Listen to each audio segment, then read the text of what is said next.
الحمد لله الذي أنزل على عبده الكتاب ولم يجعل له عوجا قيما لينذر بأسا شديدا من لدنه ويبشر المؤمنين الذين يعملون الصالحات أن لهم أجرا حسنا ماكثين فيه أبدا وينذر الذين قالوا اتخذ الله ولدا ما لهم به من علم ولا لآبائهم كبرت كلمة تخرج من أفواههم إن يقولون إلا كذبا فلعلك باخع نفسك على آثارهم إن لم يؤمنوا بهذا الحديث أسفا إنا جعلنا ما على الأرض زينة لها لنبلوهم أيهم أحسن عملا وإنا لجاعلون ما عليها صعيدا جرزا أم حسبت أن أصحاب الكهف والرقيم كانوا من آياتنا عجبا إذ أوى الفتية إلى الكهف فقالوا ربنا آتنا من لدنك رحمة وهيئ لنا من أمرنا رشدا فضربنا على آذانهم في الكهف سنين عددا ثم بعثناهم لنعلم أي الحزبين أحصى لما لبثوا أمدا نحن نقص عليك نبأهم بالحق إنهم فتية آمنوا بربهم وزدناهم هدى وربطنا على قلوبهم إذ قاموا فقالوا ربنا رب السماوات والأرض لن ندعو من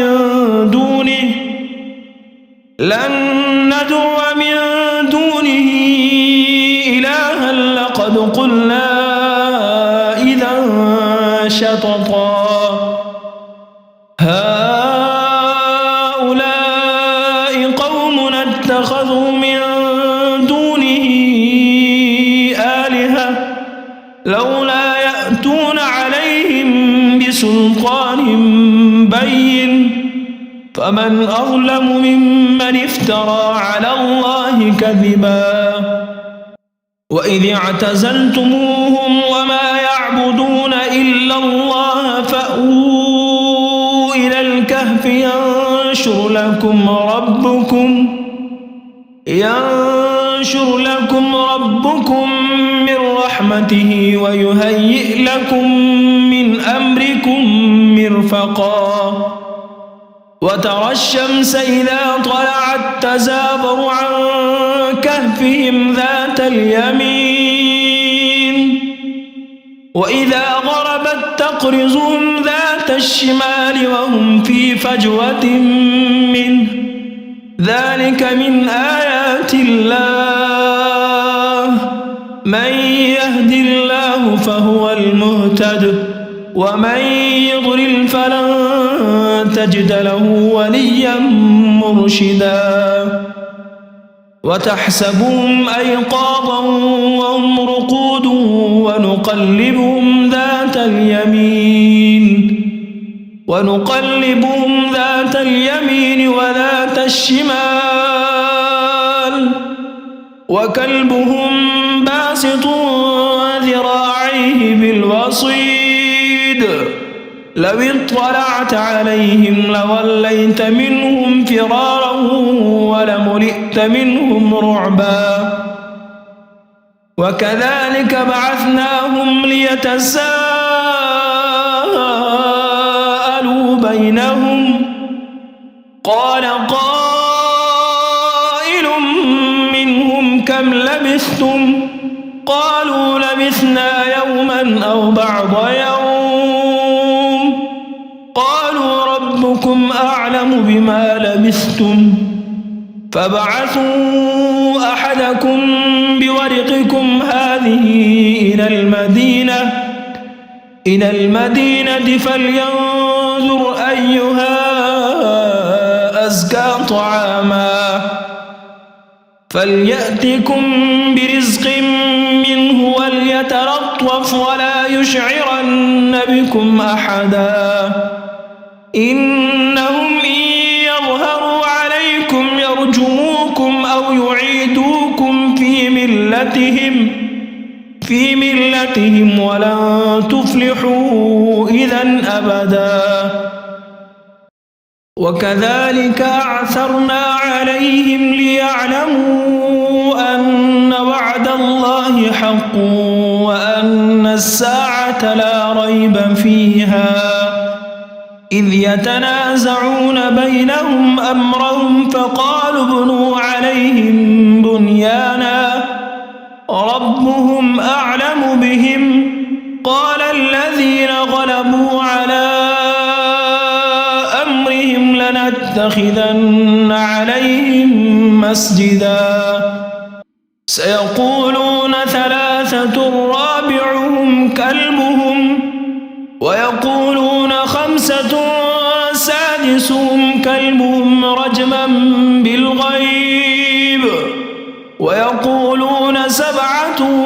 وثامنهم كلبهم قل ربي أعلم بعدتهم ما يعلمهم إلا قليل فلا تمار فيهم إلا مراء ظاهرا ولا تستفت فيهم منهم أحدا ولا تقولن لشيء إني فاعل ذلك غدا إلا أن يشاء الله واذكر ربك إذا نسيت وقل عسى أن يهديني ربي لأقرب من هذا رشدا ولبثوا في كهفهم 300 سنين وازدادوا 9 قل الله أعلم بما لبثوا له غيب السماوات والأرض أبصر به وأسمع ما لهم من دونه من ولي ولا يشرك في حكمه أحدا واتل ما أوحي إليك من كتاب ربك لا مبدل لكلماته ولن تجد من دونه ملتحدا واصبر نفسك مع الذين يدعون ربهم بالغداة والعشي يريدون وجهه ولا تعد عيناك عنهم تريد زينة الحياة الدنيا ولا تطع من أغفلنا قلبه عن ذكرنا واتبع هواه وكان أمره فرطا وقل الحق من ربكم فمن شاء فليؤمن ومن شاء فليكفر إنا أعتدنا للظالمين نارا أحاط بهم سرادقها وإن يستغيثوا يغاثوا بماء كالمهل يشوي الوجوه بئس الشراب وساءت مرتفقا إن الذين آمنوا وعملوا الصالحات إنا لا نضيع أجر من أحسن عملا أولئك لهم جنات عدن تجري من تحتهم الأنهار يحلون فيها يحلون فيها من أساور من ذهب ويلبسون ثيابا خضرا من سندس واستبرق متكئين فيها على الأرائك نعم الثواب وحسنت مرتفقا. واضرب لهم مثل الرجلين جعلنا لأحدهما جنتين من أعناب وحففناهما بنخل وجعلنا بينهما زرعا كلتا الجنتين آتت أكلها ولم تظلم منه شيئا وفجرنا خلالهما نهرا وكان له ثمر فقال لصاحبه وهو يحاوره أنا أكثر منك مالا وأعز نفرا ودخل جنته وهو ظالم لنفسه قال ما أظن أن تبيد هذه أبدا وما أظن الساعة قائمة ولئن رددت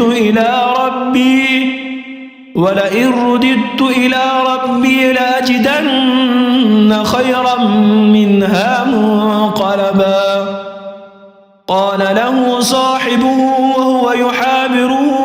أكفرت بالذي خلقك من تراب ثم من نطفة ثم سواك رجلا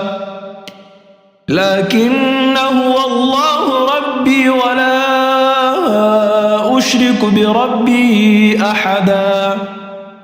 ولولا إذ دخلت جنتك قلت ما شاء الله لا قوة إلا بالله إن ترني أنا أقل منك مالا وولدا فعسى ربي أن يؤتيني خيرا من جنتك ويرسل عليها حسبانا من السماء فتصبح صعيدا زلقا أو يصبح ماؤها غورا فلن تستطيع له طلبا وأحيط بثمره فأصبح يقلب كفيه على ما أنفق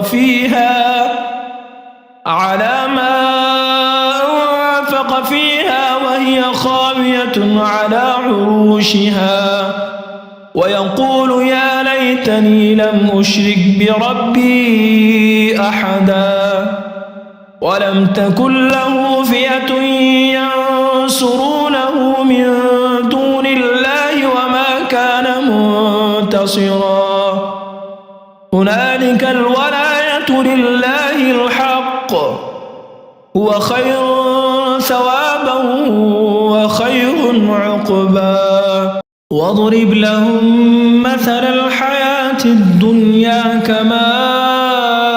إن أنزلناه من السماء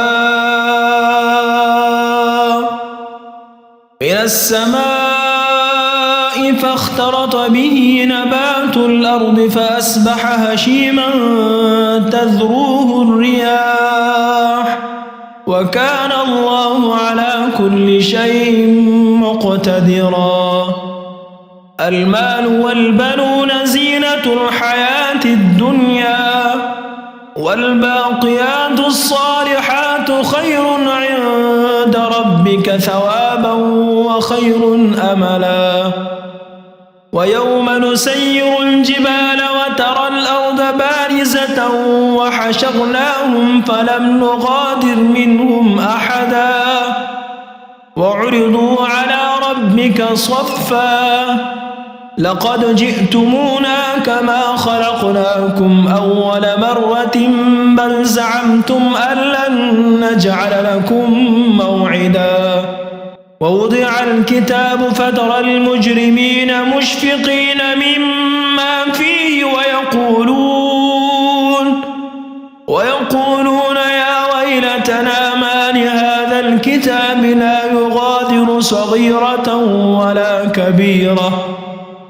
لا يغادر صغيرة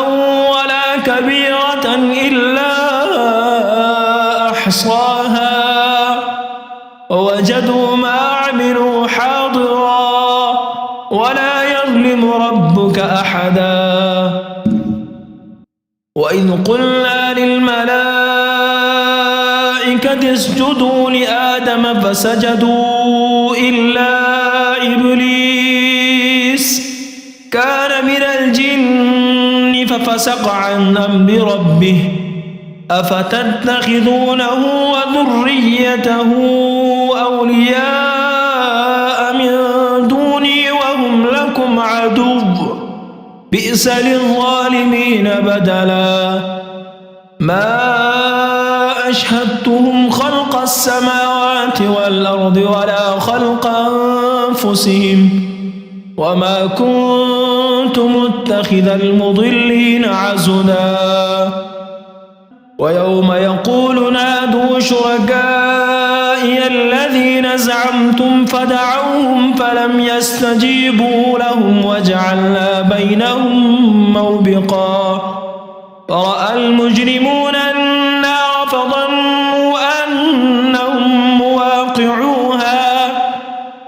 أنهم مواقعوها ولم يجدوا عنها مصرفا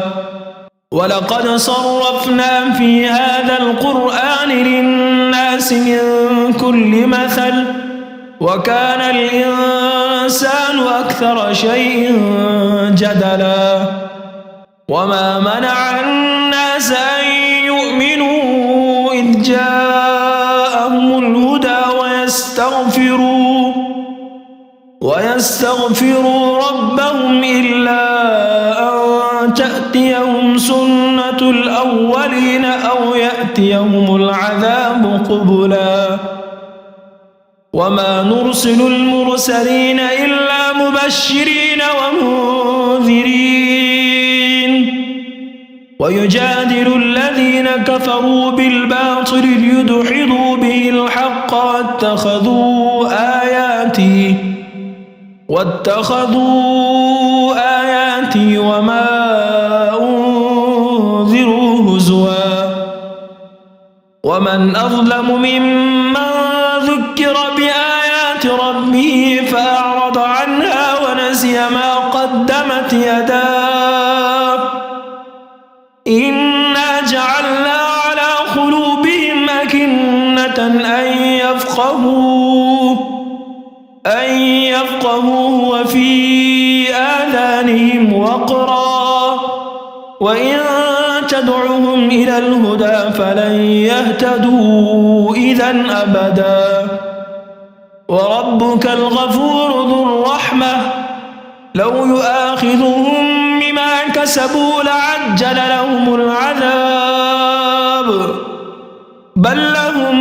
موعد لن يجدوا من دونه موئلا وتلك القرى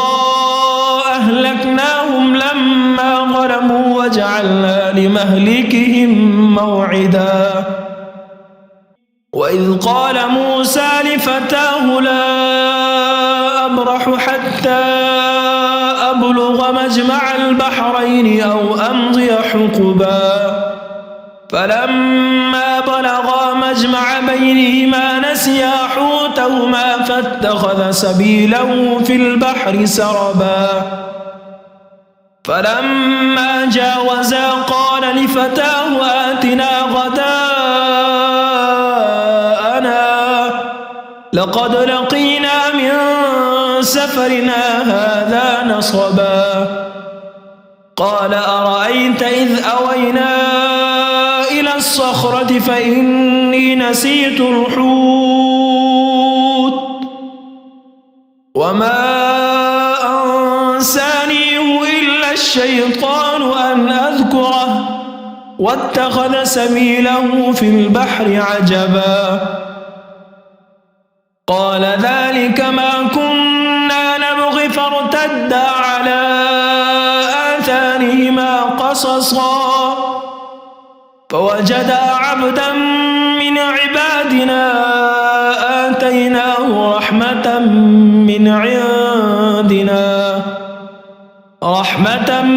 من عندنا وعلمناه من لدنا علما قال له موسى هل أتبعك على أن تعلمني مما علمت رشدا قال إنك لن تستطيع معي صبرا وكيف تصبر على ما لم تحط به خبرا قال ستجدني إن شاء الله صابرا ولا أعصي لك أمرا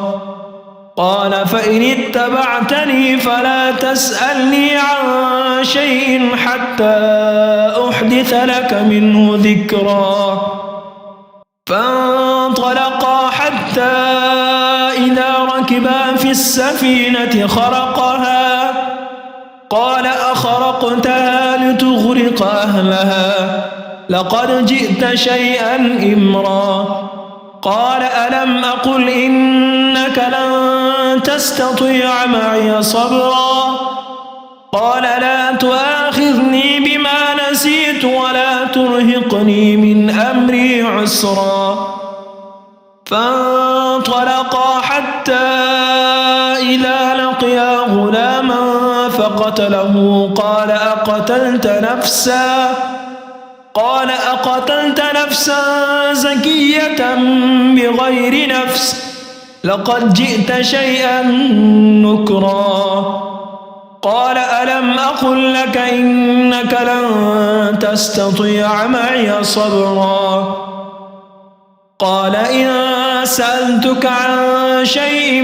بعدها فلا تصاحبني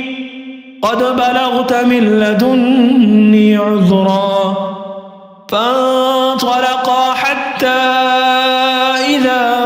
أتيا أهل قرية استطعما أهلها فأبوا أن يضيفوهما فوجدا فيها جدارا يريد أن ينقض فأقامه قال لو شئت لاتخذت عليه أجرا قال هذا فراق بيني وبينك سأنبئك بتأويل ما لم تستطع عليه صبرا أما السفينة فكانت لمساكين يعملون في البحر فأردت أن أعيبها وكان وراءهم ملك يأخذ كل سفينة غصبا وأما الغلام فكان أبواه مؤمنين فخشينا أن يرهقهما طغيانا وكفرا فأردنا أن يبدلهما ربهما خيرا منه زكاة وأقرب رحما وأما الجدار فكان لغلامين يتيمين في المدينة وكان تحته كنز لهما وكان أبوهما صالحا فأراد ربك أن يبلغا أشدهما ويستخرجا كنزهما رحمة من ربك وما فعلته عن أمري ذلك تأويل ما لم تسطع عليه صبرا ويسألونك عن ذي القرنين قل سأتلو عليكم منه ذكرا ذكرا إنا مكنا له في الأرض وآتيناه من كل شيء سببا فأتبع سببا حتى إذا بلغ مغرب الشمس وجدها تغرب في عين حمئة ووجد عندها قوما قلنا يا ذا القرنين إما أن تعذب وإما أن تتخذ فيهم حسنا قال أما من ظلم فسوف نعذبه ثم يرد إلى ربه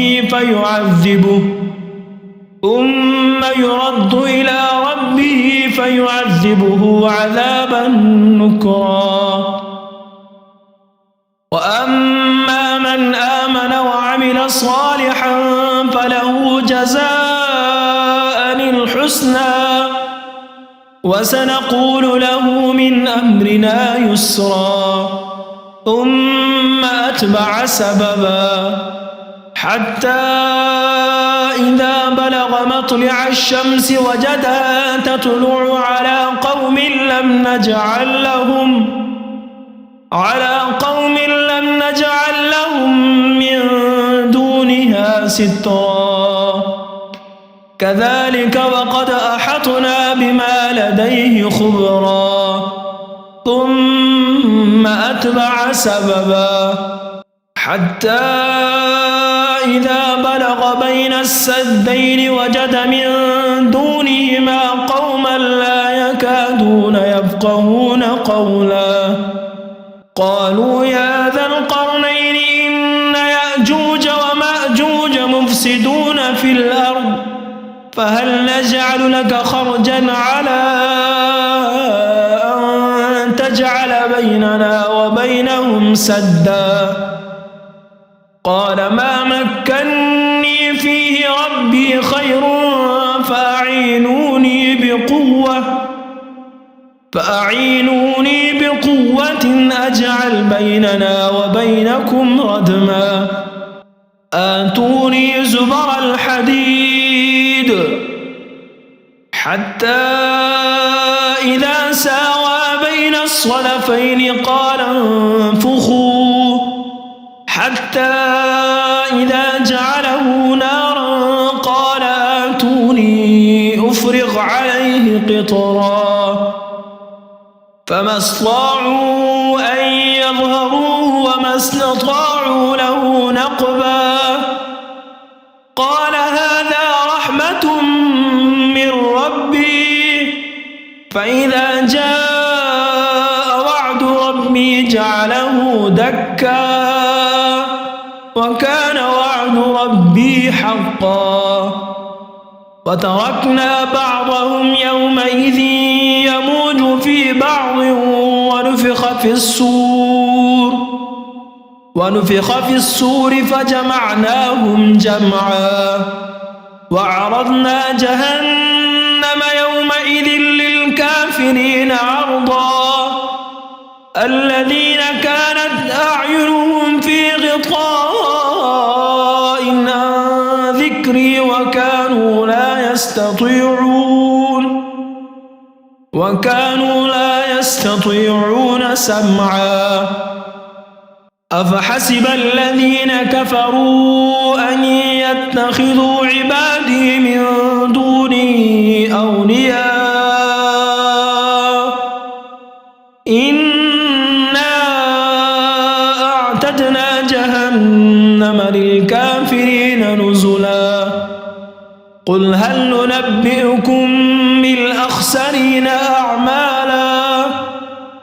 الذين ضل سعيهم في الحياة الدنيا وهم يحسبون أنهم يحسنون صنعا أولئك الذين كفروا بآيات ربهم ولقائه